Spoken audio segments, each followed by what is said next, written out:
Hello students, welcome to EPG Pathshala. I am Dr. Asif Ali Sayed from the Department of Business Administration, Aligarh Muslim University, Aligarh. Today, we shall be discussing about the module International Entrepreneurship of the paper Skill Development and Social Entrepreneurship. By the end of this module, students will be able to understand the meaning of international entrepreneurship, scope of international entrepreneurships, Introduction to International Entrepreneurship. International entrepreneurship involves business that transpires through borders into multiple countries. Entrepreneurship, or the creation of the new economic activity, includes new venture creation activities by starters or new economic activities of established firms. It is often assumed that entrepreneurship and cross-border entrepreneurship in particular contributes to value or wealth creation both at the firm level and at the economy-wide level. We are talking about international entrepreneurship because we are into an era of globalization. It is about opportunity to go global in production, marketing and selling, outsourcing, or anything that can be called a business opportunity. An entrepreneur is one who catches these opportunities firstly by recognizing one, and then he goes on to gather resources to actually implement these ideals into real businesses. The term international entrepreneurship was introduced around 1988 to connote new untapped foreign markets. Morrow 1988. McDouglas defines it as international new ventures or startups that from their inception engage in international businesses, thus viewing their operating domain as international from the initial stages of the firm's operation. McDougall and Oviatt gave a broader definition of international entrepreneurship, presenting it as a combination of innovative processes, proactive and risk-seeking behavior that crosses or is compared across national borders and is intended to create value in business organizations. Talking of international entrepreneurship and entrepreneurship boom in India, experts suggest that going global and going international are totally different. Going global is like an ambitious state of mind with right attitude and desire to do so, whereas becoming international historically means an export trade from India. It would simply imply an opportunistic tapping of available foreign markets that doesn't necessitate high degrees of competitive advantage and specialization. It means that a global presence does not make you a global organization. These advantages are short-lived and limited growth opportunities. You can probably be rebuffed. Take for example our Indian pharmaceutical industry that has one of the world's richest resources in manufacturing, research capabilities and entrepreneurship. The whole industry is based on cost competition across the value chain. They tend two main trends to grow globally. First one is international acquisitions and the second is the focus on going global as an organization. A uniform trend is followed in case of implementing management processes, manufacturing, information technology, human resources and supply chain. India's high value and highly competitive resources offer potential in the global market. Definition of international entrepreneurship. International entrepreneurship may be defined as an activity undertaken by an entrepreneur to conduct business overseas through expansion of his existing business outside his geographic border or to start a new international venture or startup created to conduct business overseas.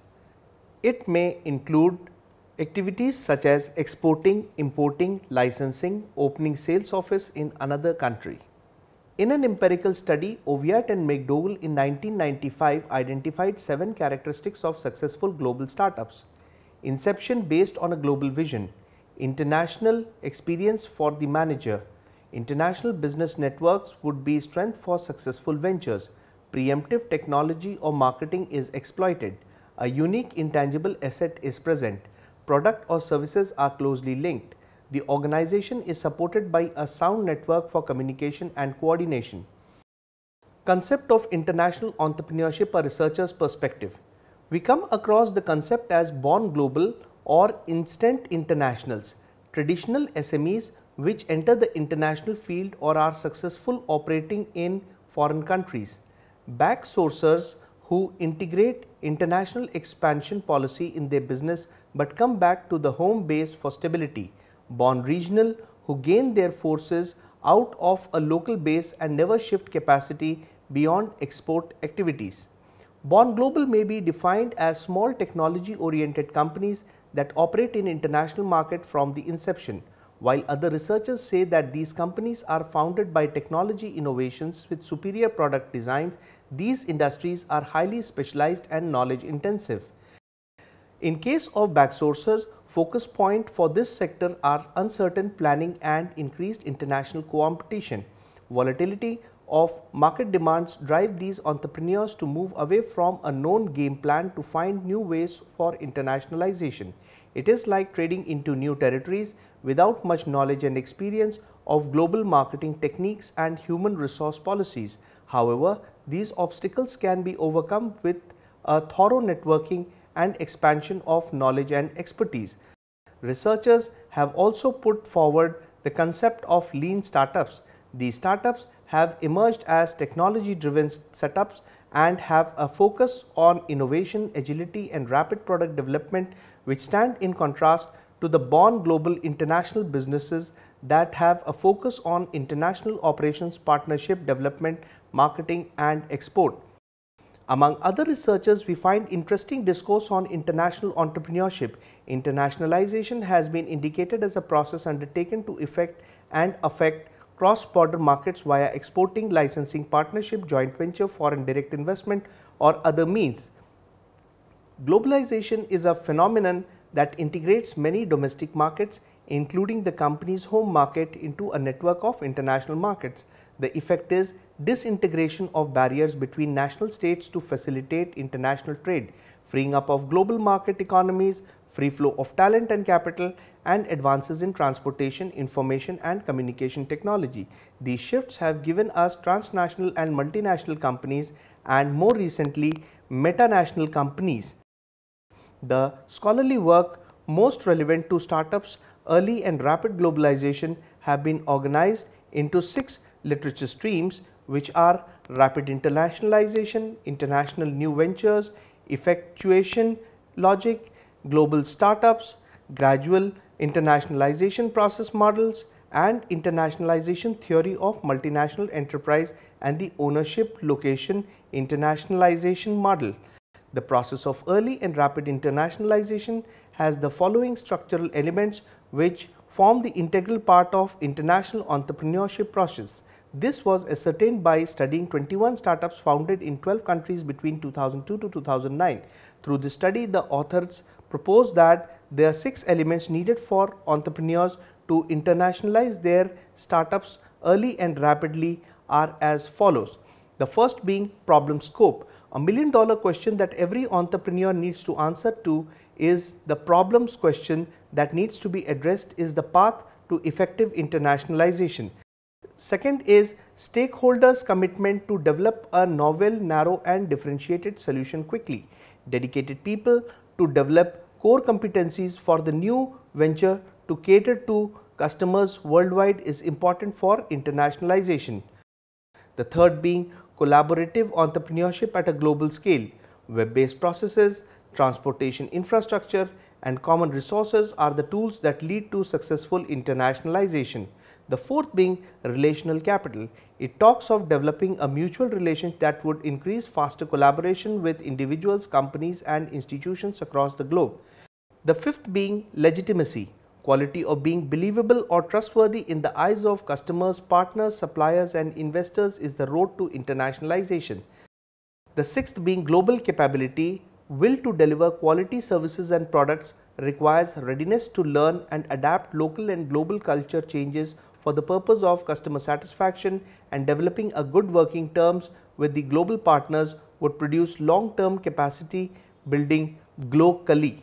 Factors affecting international entrepreneurship. Economic system.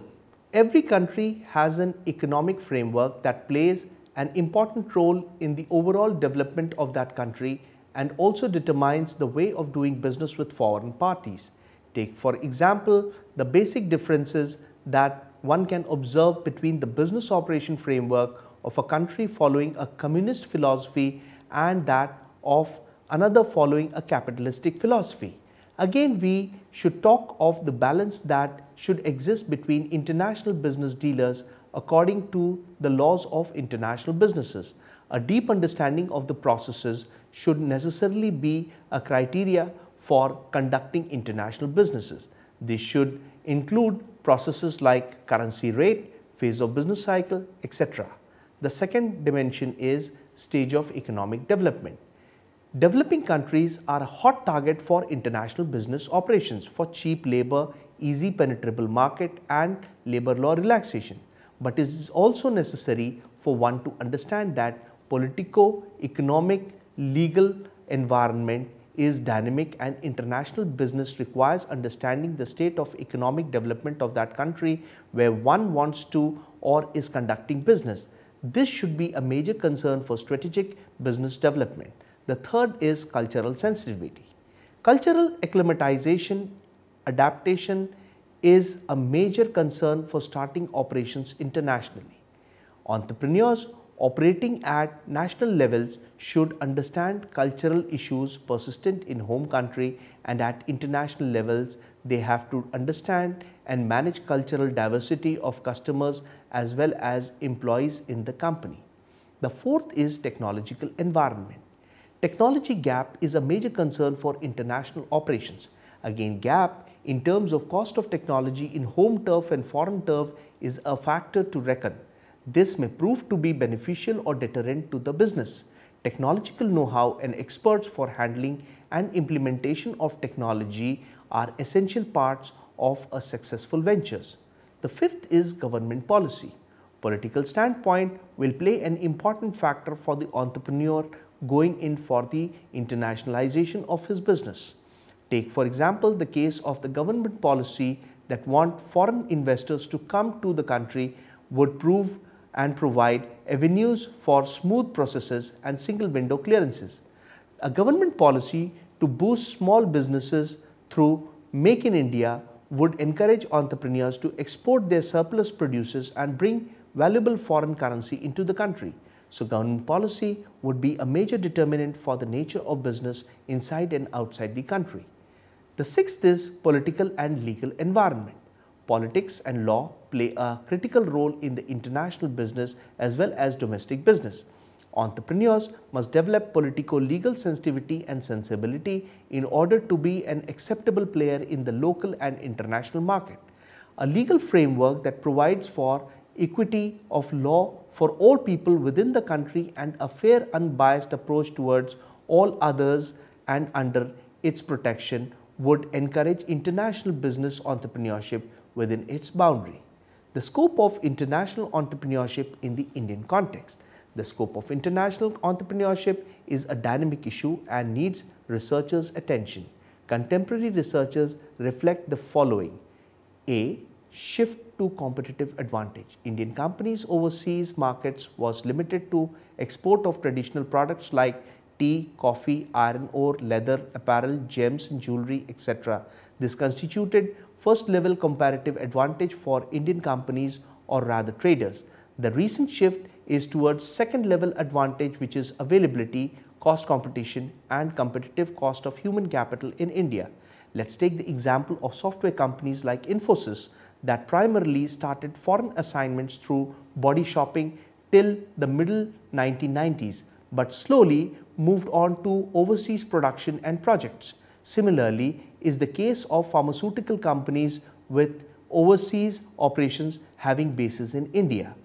B is the leverage, the push and pull phenomena.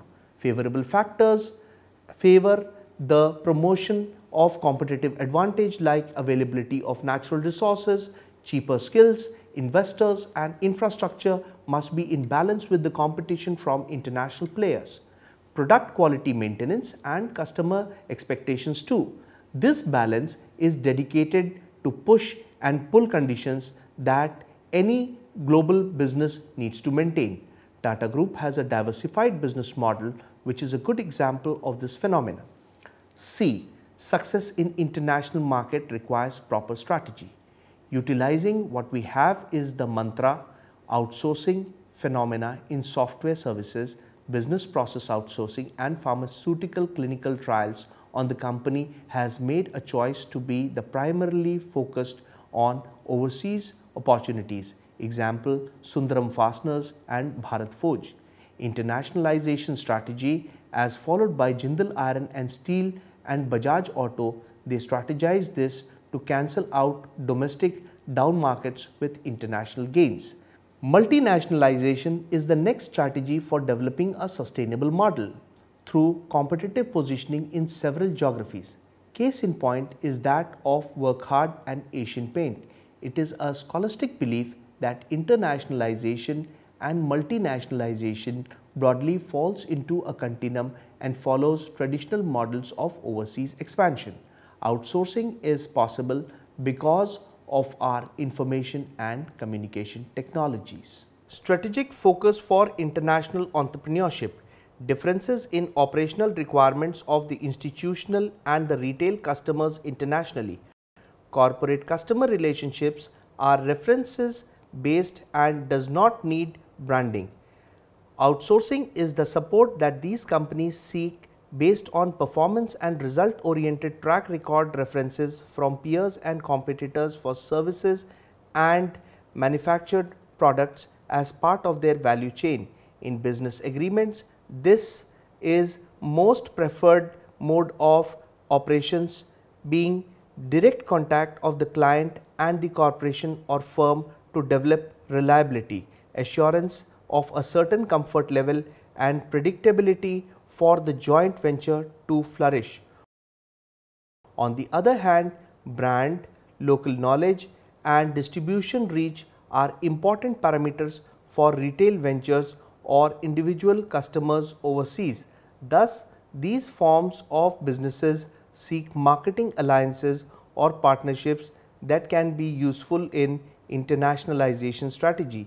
The case in this context is that of Tata and Rover for sale of cars in the UK.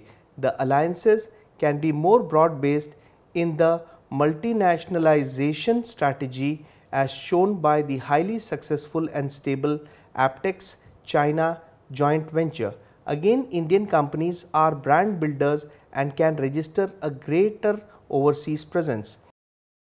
The second being focus on capability building and organizational development. Capacity building and organizational development can be done either around a global product and service or geographic favorability.